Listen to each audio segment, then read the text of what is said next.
सभी को जय मसीह की। मैं परमेश्वर का धन्यवाद करता हूँ। एक बार फिर परमेश्वर ने अपनी पवित्र उपस्थिति में आने के लिए कृपा दिया। काफ़ी समय के बाद फिर से हम अपना वही विषय अनादिकाल का परमेश्वर, सनातन काल का परमेश्वर, एकमात्र सच्चा परमेश्वर, अल्फा और ओमेगा, उस परमेश्वर के बारे में और अधिक परमेश्वर के पवित्र शास्त्र से, यानी कि परमेश्वर की आवाज़, परमेश्वर के वचन पवित्र शास्त्र से हम सीखने जा रहे हैं। आइए सर झुकाएं, प्रार्थना करें। महान जीवते परमेश्वर, अनुग्रहकारी प्रभु यीशु मसीह, तेरा धन्यवाद करते हैं पिता। आज तक आपने हमें संभाला। ओ मेरे परमेश्वर, तेरा वचन कितना गहरा है, तेरे वचन में कितने भेद छुपे हैं प्रभु। वो भेद, वो गहराईपन एक एक को समझ आने के लिए कृपा दे। पवित्र आत्मा आप ही हमारी ज्ञान बुद्धि समझ खोल दें। अनादिकाल के इस विषय को और गहराई से पवित्र आत्मा हमें सिखाएं। एक एक की ज्ञान बुद्धि समझ प्रभु यीशु मसीह के नाम में खुल जाए। जो भी भाई बहन, बच्चे, बुजुर्ग, नौजवान आपकी इस आवाज़ को सुने, उनके जीवन बदल जाएं प्रभु। जितनों ने अभी तक आपको अपना प्रभु और मुक्तिदाता करके ग्रहण नहीं किया, वो सब आपको अपना प्रभु और मुक्तिदाता करके ग्रहण करने पाएं और पाप और श्रापों से मुक्ति पाएं और एक अनंत काल का जीवन प्राप्त करें। ये प्रार्थना हमारे उद्धारकर्ता प्रभु यीशु मसीह के सामर्थ्य और पवित्र नाम से मांग लेते, सुनो और ग्रहण करो, आमीन। आइए भजन संहिता 104 अध्याय उसका 2 वचन हम पढ़ते हैं। जो उजियाले को चादर के समान ओढ़े रहता है और आकाश को तंबू के समान ताने रहता है, ये काम किसने किया?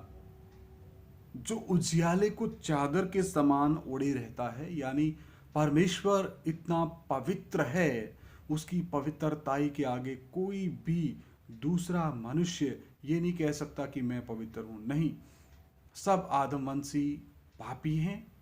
आदम के पाप के कारण हम सब ने पाप में जन्म लिया।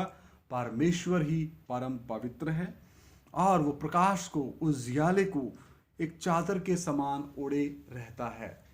किसके समान? एक चादर के समान। और आकाश को तंबू के समान ताने रहता है।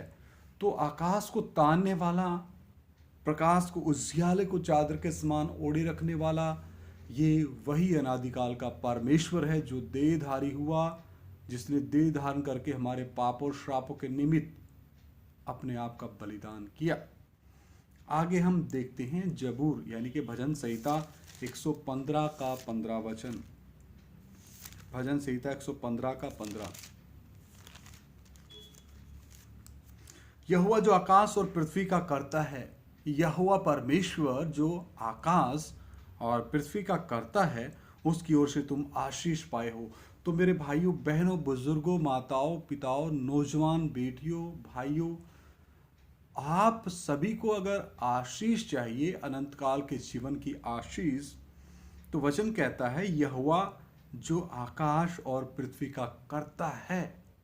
यही तो अनादिकाल का परमेश्वर है जिसने आकाश और पृथ्वी को बनाया। तो उसको अपना प्रभु और मुक्तिदाता और उद्धारकर्ता करके जब तक एक मनुष्य, भाई बहन, चाहे वो किसी भी संप्रदाय, धर्म, बिरादरी, जाति, अमीर, गरीब, काला, गोरा, भारतीय हो या किसी भी इस पृथ्वी के ऊपर देश का हो, द्वीप का हो, टापू का हो, छोटा हो, बड़ा हो, जब तक प्रभु यीशु मसीह को अपना प्रभु और मुक्तिदाता करके ग्रहण नहीं कर लेता, तो उसके पापों और श्रापों की माफी नहीं होती। हालेलुया। आगे लिखा है 16 वचन में, भजन संहिता 115 का 16। स्वर्ग तो यहोवा का है, परंतु पृथ्वी उसने मनुष्यों को दी है। स्वर्ग अनादिकाल के परमेश्वर यहोवा का है और पृथ्वी मनुष्यों को दी है। तो जब देने वाला अनादिकाल का परमेश्वर है, क्या ये पृथ्वी किनको? मनुष्यों को। और मनुष्य को आत्मा, प्राण और शरीर भी यही अनादिकाल का परमेश्वर है जो देने वाला है। जो हमने जकरिया 12 अध्याय 1 वचन में पिछले अध्यायों में, पिछले भागों में सीखा है कि यहोवा परमेश्वर मनुष्य की आत्मा का रचने वाला है। तो फिर ये मनुष्य जाति अपने कर्ता को, अपने अनादिकाल के परमेश्वर को अपना प्रभु और मुक्तिदाता कबूल करके ग्रहण करने में इतना देरी क्यों कर रही? क्यों ये मनुष्य जाति इतनी ढीठ क्यों ये मनुष्य जाति इतनी जिद्दी और क्यों ये मनुष्य जाति इतनी बहस करने वाली बन गई? क्योंकि इस संसार का जो सरदार है, पहला यूहन्ना 5:19 में जो लिखा है कि सारा संसार दुष्ट के वश में पड़ा है, और दूसरा कुरिन्थियों 4:4 में लिखा है, इस दुष्ट ने लोगों की बुद्धि को अंधा करके रख दिया, वो देखते हुए भी नहीं देखते और सुनते हुए भी नहीं सुनते। तो इस मनुष्य जाति को इस संसार के सरदार यानी इस पृथ्वी के ईश्वर से निजात अगर पाना है तो प्रभु यीशु मसीह को अपना प्रभु और मुक्तिदाता करके कबूल करना है, पाप से तौबा करना है, मन फिराना है और परमेश्वर के घराने में जन्म लेना है, जल और आत्मा से नया जन्म पाना है, अंदर एक नया भीतरी मनुष्यत्व उत्पन्न होना है और वो भीतरी मनुष्यत्व परमेश्वर के खालिस वचन को दिन प्रतिदिन खाने वाला बनते जाना है, दिन प्रतिदिन आत्मा में नया बनते जाना है, दिन प्रतिदिन वचन प्रार्थना संगति में आगे बढ़ते जाना है, दिन प्रतिदिन परमेश्वर की इच्छा अपने जीवन में पूरा करने वाला बनते जाना है और दिन प्रतिदिन अपने पुराने मनुष्यत्व को भीतरी मनुष्यत्व के द्वारा दबाकर रखने वाला बनना है, दिन प्रतिदिन पवित्र आत्मा के चलाए चलने वाले अनुभव में आगे बढ़ना है, दिन प्रतिदिन परमेश्वर के वचन को खा के मनन करके उसको पचा के उसे शक्ति प्राप्त करके लोगों को भी इस अंधकार से निकालने वाला बनना है। तो मेरे प्रिय भाइयों बहनों, ये जब तक संभव नहीं है, जब तक यूहन्ना 3:16 कहता है, परमेश्वर ने जगत से ऐसा प्रेम किया कि अपना इकलौता पुत्र जगत को दे दिया ताकि जो कोई उसके ऊपर ईमान लाए वो नाश ना हो बल्कि हमेशा का जीवन प्राप्त करे। और जब तक एक मनुष्य रोमियो 10:9 को अपने जीवन में कार्य नहीं करने देता कि यदि तू अपने मुंह से प्रभु यीशु मसीह को अपना प्रभु और मुक्तिदाता करके ग्रहण करे और हृदय से मान ले कि परमेश्वर ने यानी प्रभु यीशु मसीह के पहले व्यक्तित्व अपने परमेश्वरत्व ने अपने दूसरे व्यक्तित्व पुत्र के व्यक्तित्व यानी प्रभु यीशु मसीह को मुर्दों में से जिलाया, तो निश्चय उद्धार पाएगा। अगर ऐसा करके एक भाई या बहन कोई भी किसी भी धर्म जाति संप्रदाय बिरादरी से इस पृथ्वी पर है, अगर वो ऐसा कबूल करता है तो उसका उद्धार होता है। परमेश्वर का पवित्र आत्मा उसके अंदर परमेश्वर का विनाशी बीज ला करके रखता है और उसके अंदर एक भीतरी मनुष्यत्व पैदा होता है। उस भीतरी मनुष्यत्व का भोजन ये परमेश्वर का वचन है, जो पहला पत्रस 2:2 के अनुसार निर्मल खालिस दूध की वो लोच करता है। वो परमेश्वर के पवित्र वचन को खाने का उसका हमेशा मन रहता है, वो वचन प्रार्थना संगति में उपदेश में आगे बढ़ने का उसका मन रहता है। तो मेरे प्रिय भाइयों बहनों, जब तक एक मनुष्य के जीवन में पिता परमेश्वर की तरफ से एक कार्य शुरू नहीं होता, क्योंकि परमेश्वर सर्वज्ञानी है, परमेश्वर को पता है कौन मुझे अपना प्रभु और मुक्तिदाता करके ग्रहण करेगा और कौन नहीं करेगा। प्रभु यीशु मसीह ने भी कहा, जब तक पिता की ओर से कोई मनुष्य या इंसान भेजा ना जाए तो वो प्रभु यीशु मसीह को अपना प्रभु और मुक्तिदाता और उद्धारकर्ता करके ग्रहण नहीं कर सकता।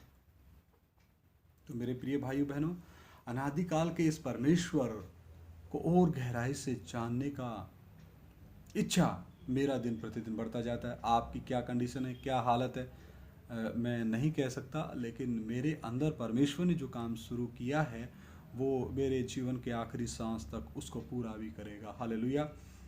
आइए और वचन पढ़ते हैं। भजन संहिता 121 का 2। भजन संहिता 121 का 2। मुझे सहायता यहोवा की ओर से मिलती है जो आकाश और पृथ्वी का करता है। हालेलुया। मुझे सहायता कहाँ से मिलती है? यहोवा परमेश्वर की ओर से। और यहोवा परमेश्वर कौन है? अनादिकाल का परमेश्वर है और उसने आकाश और पृथ्वी को बनाया है। हालेलुया। भजन संहिता 136 का 5 भी देख लेते हैं। उसने अपनी बुद्धि से आकाश बनाया। किसने? अनादिकाल के परमेश्वर ने अपनी बुद्धि से क्या बनाया, आकाश बनाया, उसकी करुणा सदा की है। हालेलुया। तो यही तो अनादिकाल का परमेश्वर है, जिसने आकाश बनाया, जिसने पृथ्वी को बनाया, जिसने पहले मनुष्य आदम और हवा को बनाया और उसको अपना स्वरूप और समानता दिया, उसको अपना पवित्र आत्मा फूंका और वो मिट्टी का पुतला जीवित हो गया। हालेलुया। तो फिर क्यों ना बोलूं तेरी जय जयकार। मैं जय जयकार बोलूं उतना ही कम है। जितना मैं परमेश्वर को आदर दूं, महिमा दूं, जितना मैं परमेश्वर का धन्यवाद करूं उतना ही कम है, क्योंकि उस परमेश्वर ने, जो एकमात्र सच्चा परमेश्वर है, जो तीसरे स्वर्ग में विराजमान है, वो इतना नम्र और दीन हुआ, उसने सब कुछ छोड़ के शून्य बन गए। फिलिपियों की पत्री 2 अध्याय में लिखा है कि परमेश्वर होने पर भी उसने अपने आप को इसे वश में रखने की वस्तु नहीं समझा, अपने आप को शून्य किया, अपने आप को मनुष्य के रूप में प्रकट किया, अपने आप को दास बनाया और इतना दास बना कि अपने चेलों के पांव भी धोए और क्रूस की मृत्यु भी सह ली। हालेलुया। जिसने मेरे पापों और श्रापों की सजा को खुद अपने ऊपर उठा लिया। ऐसे महान परमेश्वर के महान और गहरे प्रेम के लिए मैं क्या दूं। पहला कुरिन्थियों 6 अध्याय का 19-20 में लिखा, क्या तुम नहीं जानते कि तुम परमेश्वर के पवित्र आत्मा के मंदिर हो और जो तुम में बसा हुआ तुम अपने नहीं हो, क्योंकि तुम्हें खरीदा गया, तुम दाम दे करके खरीदे गए। और वो कौन सा दाम है? वो पहला पत्रस पहला अध्याय, वो दाम भी हम देख लेते हैं। पहला पत्रस पहला अध्याय 19 वचन 18-19। क्योंकि तुम जानते हो कि तुम्हारा निकम्मा चाल चलन जो बाप दादों से चला आता है। बाप दादों से हमें क्या मिला है? निकम्मा चाल चलन। उससे तुम्हारा छुटकारा चांदी सोने अर्थात नाशवान वस्तुओं के द्वारा नहीं हुआ, फिर किससे हुआ? पर निर्दोष और निष्कलंक मेमने अर्थात मसीह के बहुमूल्य लहू के द्वारा हुआ है। हालेलुया। तो मसीह यीशु ने अपना बहुमूल्य लहू बहाकर हमारे पापों और श्रापों की माफी दी। हालेलुया। तो फिर क्यों ना बोलूं तेरी जय जयकार। हालेलुया। तो अगर एक मनुष्य के पाप और श्राप माफ होने हैं तो मसीह यीशु का लहू ही उन पापों और श्रापों को धो सकता है। और बाकी इस पृथ्वी पर संसार में कोई दूसरी वस्तु है ही नहीं। प्रेरितों के कार्य 4:12 कहता है, स्वर्ग के नीचे पृथ्वी पर मनुष्यों के बीच में कोई दूसरा नाम नहीं दिया गया जिसके द्वारा हम बचाए जाएं। तो अनादिकाल का परमेश्वर देहधारी हुआ है, शरीर में प्रकट हुआ है, ताकि सब आदम वंशियों के पापों और श्रापों को उठा ले और हमारी जगह पे वो अपने जान दे, अपना बलिदान दे, अपना पवित्र बलिदान दे, अपना निर्दोष बलिदान दे, अपना निष्कलंक बलिदान दे, अपना परम पवित्र बलिदान दे, ताकि जो पाप की सजा है मौत, उनसे आदम वंशियों का छुटकारा हो जाए। हालेलुया। तो हमने देखा भजन संहिता 121 का 2 जो आकाश और पृथ्वी का करता है। आगे हम देखते हैं भजन संहिता 136 का 5। भजन संहिता 136 का 5। उसने अपनी बुद्धि से आकाश बनाया। यह भी हम वचन देख चुके हैं। तो अनादिकाल के परमेश्वर ने ही अपनी बुद्धि, अपनी ईश्वरीय बुद्धि के द्वारा आकाश की रचना की। आकाश अपने आप से नहीं आया, इसको बनाने वाला अनादिकाल का परमेश्वर है। आगे हम देखते हैं एक वचन और देख के हम प्रार्थना करेंगे। 136 भजन संहिता 136 का 6 वचन। उसने पृथ्वी को जल के ऊपर फैलाया है, उसकी करुणा सदा की है। हालेलुया। तो मेरे प्रिय भाइयों बहनों, परमेश्वर ने इस पृथ्वी को पानी से निकाल करके, अंधकार में डूबी हुई इस पृथ्वी को पानी में से निकाल करके इसके ऊपर आदम हव्वा को रखा। आदम और हव्वा के लिए परमेश्वर की एक महान योजना थी कि आदम और हव्वा आज्ञाकार रहें, अपने परमेश्वर के साथ संगति में बने रहें। हालेलुया। और परमेश्वर ने उनको जो आज़ाद मर्जी थी उसके अनुसार वो अपना फैसला ले कि वो लगातार परमेश्वर के साथ संगति में रहना चाहते हैं, या अपनी आज़ाद मर्जी का गलत इस्तेमाल करना चाहते हैं।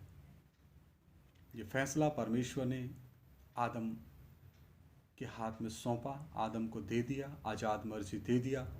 तो आज भी इस पृथ्वी पर सभी देशों में सभी मनुष्यों को आज़ाद मर्जी है। अगर वो सचमुच क्रूस पे लटके मसीहा के बारे में जानने की इच्छा रखते हैं तो इन वीडियोस को वो देख सकते हैं। ये वीडियो, ये वचन कोई तमाशा नहीं है, ये परमेश्वर की आवाज़ है जो इस माध्यम के द्वारा एक एक के पास पहुंचाने की हमारी एक कोशिश है। यहाँ लिखा है, उसने पृथ्वी को जल के ऊपर फैलाया है। तो जिसने पृथ्वी को जल के ऊपर फैलाया है वो परमेश्वर कहता है, अपने पाप से तौबा करो, अपने मन को फिराओ और वापस लौट आओ और अपने अनादिकाल के परमेश्वर को जान लो, पहचान लो और उसको अपना प्रभु और मुक्तिदाता करके कबूल कर लो। बच जाओ। पवित्र आत्मा की किस्ती में अभी बैठने का समय है, बैठ जाओ। आइए सर झुकाएं, प्रार्थना करें। महान जीवते परमेश्वर, अनुग्रहकारी प्रभु, मैं आपका धन्यवाद करता हूँ। थोड़ी देर आपका जीवित वचन सीखने के लिए आपने कृपा दिया प्रभु, और गहराई से पवित्र आत्मा आप हम सबको एक एक को सिखाएं, समझाएं, ताकि हम आपकी मर्जी को अपने जीवनों में पूरा कर सकें। और जो भाई बहन, बच्चे, बुजुर्ग, नौजवान किसी भी धर्म, संप्रदाय, जाति, बिरादरी, देश से संबंध रखता हो, अमीर हो, गरीब हो, गोरा हो, काला हो, छोटा हो, बड़ा हो, धनवान हो, गरीब हो, कोई भी हो प्रभु, जो भी इस वीडियो को सुने, उनके हृदयों में पवित्र आत्मा आप कार्य करें, उनके मनों को बदल दे, उनकी सोच को बदल दे और वो सचमुच अनादिकाल के परमेश्वर के खोजी हो जाएं। ये प्रार्थना प्रभु यीशु मसीह के नाम से मांगते सुनो और ग्रहण करो, आमीन। सभी को जय मसीह की। आज का दिन आप सभी के लिए शुभ हो। जय मसीह की। मारानाथा।